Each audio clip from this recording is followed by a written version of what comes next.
Hi everyone, welcome back to my channel. ಇವತ್ತು sweet ಪೊಟ್ಯಾಟೋನ use ಮಾಡಿಕೊಂಡು ರೈಸ್ ಬಾತ್ನ ಮಾಡೋದು ಹೇಗೆ ಅಂತ ತೋರಿಸ್ಕೊಡ್ತೀನಿ. ತುಂಬ ಟೇಸ್ಟಿಯಾಗಿ, ತುಂಬ ಈಸಿಯಾಗಿ ಮಾಡುವಂಥ ರೆಸಿಪಿ. ಮೊದಲಿಗೆ ನಾನು ಇಲ್ಲಿ 2 ಸ್ವೀಟ್ ಪೊಟ್ಯಾಟೋನ ವಾಶ್ ಮಾಡ್ಕೊಳ್ತಾ ಇದ್ದೇನೆ. ಹಾಗೆ ಚೆನ್ನಾಗಿ ವಾಶ್ ಮಾಡ್ಕೊಳ್ಳಿ. ವಾಶ್ ಮಾಡಿಕೊಂಡು ಅದರಗಡೆ ಮೇಲಿನ ಸಿಪ್ಪೆನ ಸ್ವಲ್ಪ ತೆಕ್ಕೊಳ್ಳಿ. ತೆಗೆದ ಸ್ವೀಟ್ ಪೊಟ್ಯಾಟೋನ ನೀರಲ್ಲಿ ಹಾಕಿ ನೆನೆಸಿಟ್ಟಿದ್ದೀನಿ. ಇವಾಗ ಒಂದು ಪಾತ್ರೆಗೆ ಸ್ವಲ್ಪ ಕೊಬ್ಬರಿ ಎಣ್ಣೆಯನ್ನು ತೊಗೊಂಡಿದ್ದೀನಿ. ಎಣ್ಣೆ ಬಿಸಿ ಆದಮೇಲೆ ಇದಕ್ಕೆ ಸಾಸಿವೆ, ಉದ್ದಿನಬೇಳೆ, ಕಡಲೆಬೇಳೆ, ಜೀರಿಗೆ, ಹಾಗೆ ಸ್ವಲ್ಪ ಕರಿಬೇವು ಸೊಪ್ಪು, ಒಂದು ಒಣಮೆಣಸಿನ್ಕಾಯಿ, ಹಾಗೆ 3-4 ಹಸಿಮೆಣಸಿನ್ಕಾಯಿ, ಹಾಗೆ ಸ್ವಲ್ಪ ಶೇಂಗಾನ ಹಾಕಿ ಫ್ರೈ ಮಾಡ್ಕೊಳ್ತಾ ಇದ್ದೇನೆ ಒಂದು 2-3 ನಿಮಿಷ. ಅದರ ನಂತರ ಉದ್ದನೆ ಕಟ್ ಮಾಡ್ಕೊಂಡಂತಹ ಈರುಳ್ಳಿನ ಹಾಕಿ ಚೆನ್ನಾಗಿ ಫ್ರೈ ಮಾಡ್ಕೊಳ್ತಾ ಇದ್ದೀನಿ. ಇದು ಫ್ರೈ ಆಗೋ ತನಕ ನಾವು ಸ್ವೀಟ್ ಪೊಟ್ಯಾಟೋನ ತುರ್ಕೊಳ್ಳೋಣ. ನೀವಿಲ್ಲಿ ಕಟ್ ಮಾಡಿ ಹಾಕೊಳ್ಳೋದಕ್ಕಿಂತ ತುರಿದು ಹಾಕ್ಕೊಂಡ್ರೆ ತುಂಬ ಟೇಸ್ಟ್ ಬರುತ್ತೆ. ತುರಿದೇ ಹಾಕ್ಕೊಳ್ಳಿ.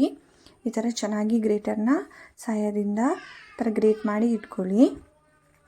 ಈರುಳ್ಳಿ ಫ್ರೈ ಆದಮೇಲೆ ಇದು ತುರ್ಕೊಂಡಂತಹ ಸ್ವೀಟ್ ಪೊಟ್ಯಾಟೋನ ಬಾಣಲಿಗೆ ಹಾಕಬೇಕು. ತುರಿದಂತಹ ಸ್ವೀಟ್ ಪೊಟ್ಯಾಟೋನ ಹಾಕಿದ್ದೀನಿ. ಚೆನ್ನಾಗಿ ಫ್ರೈ ಮಾಡ್ಕೊಳ್ಳಿ. ಲೋ ಫ್ಲೇಮಲ್ಲೇ ಇರಲಿ, ಚೆನ್ನಾಗಿ ಫ್ರೈ ಆಗಲಿ. ಒಂದು 50-60% ಬೆಂದ ಮೇಲೆ ಇದಕ್ಕೆ ಮಸಾಲೆನ ಹಾಕಬೇಕು.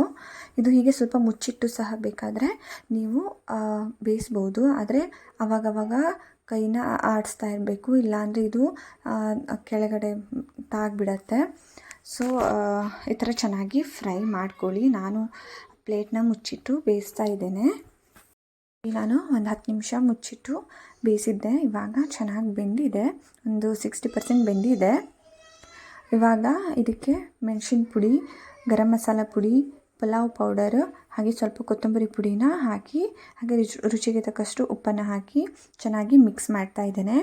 ಇವಾಗಲೂ ಸಹ ಫ್ಲೇಮ್ ಲೋವಲ್ಲೇ ಇರಲಿ. ಇಲ್ಲಿ ಮತ್ತೆ ಒಂದು 5-10 ಮಿನಿಟ್ಸ್ ಇದನ್ನು ಚೆನ್ನಾಗಿ ಬೇಯಿಸಿದ್ದೀನಿ. ಇವಾಗ ಸ್ವೀಟ್ ಪೊಟ್ಯಾಟೋ ಚೆನ್ನಾಗಿ ಬೆಂದಿದೆ.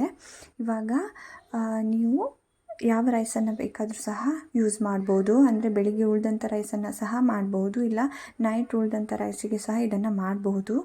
ನಾನಿಲ್ಲಿ ಬಾಸುಮತಿ ರೈಸನ್ನು ಯೂಸ್ ಮಾಡ್ತಾ ಇದ್ದೇನೆ. ಹಾಗೆ ಸ್ವಲ್ಪ ಲಿಂಬೆ ಹಣ್ಣನ್ನು ಹಿಂಡ್ತಾ ಇದ್ದೇನೆ. ಇದು ಆಪ್ಷನಲ್ಲು, ನೀವು ಬೇಕಾದರೆ ಹಾಕ್ಕೋಬೋದು. ಹಾಗೆ ನಾವಿಲ್ಲಿ ಇದಕ್ಕೆ ಬೆಳ್ಳುಳ್ಳಿ ಸಹ ಯೂಸ್ ಮಾಡ್ಬೋದು, ಬಟ್ ನಾನಿಲ್ಲಿ ಇವತ್ತು ಬೆಳ್ಳುಳ್ಳಿನ ಯೂಸ್ ಮಾಡಿಲ್ಲ. ಇದನ್ನು ಚೆನ್ನಾಗಿ ಮಿಕ್ಸ್ ಮಾಡಿದ್ಮೇಲೆ ಕೊತ್ತಂಬರಿ ಸೊಪ್ಪನ್ನು ಹಾಕಿ ಮತ್ತೆ ಮಿಕ್ಸ್ ಮಾಡಿ. ಇವಾಗ ಸ್ವೀಟ್ ಪೊಟ್ಯಾಟೋ ರೈಸ್ ರೆಡಿಯಾಗಿದೆ. ಇದು ತುಂಬ ಟೇಸ್ಟಿಯಾಗಿರುತ್ತೆ. ಲಂಚ್ ಬಾಕ್ಸ್ ರೆಸಿಪಿ ಅಂತಲೇ ಹೇಳ್ಬೋದು. ಬೇಗನೆ ಆಗುವಂಥ ರೆಸಿಪಿ. ನೀವು ಸಹ ಖಂಡಿತ ಟ್ರೈ ಮಾಡಿಬಿಟ್ಟು ನನಗೆ ಕಮೆಂಟ್ಸ್ ಮಾಡಿ ತಿಳಿಸಿ. Thank you for watching. ಧನ್ಯವಾದಗಳು. Please subscribe to my channel. Thank you.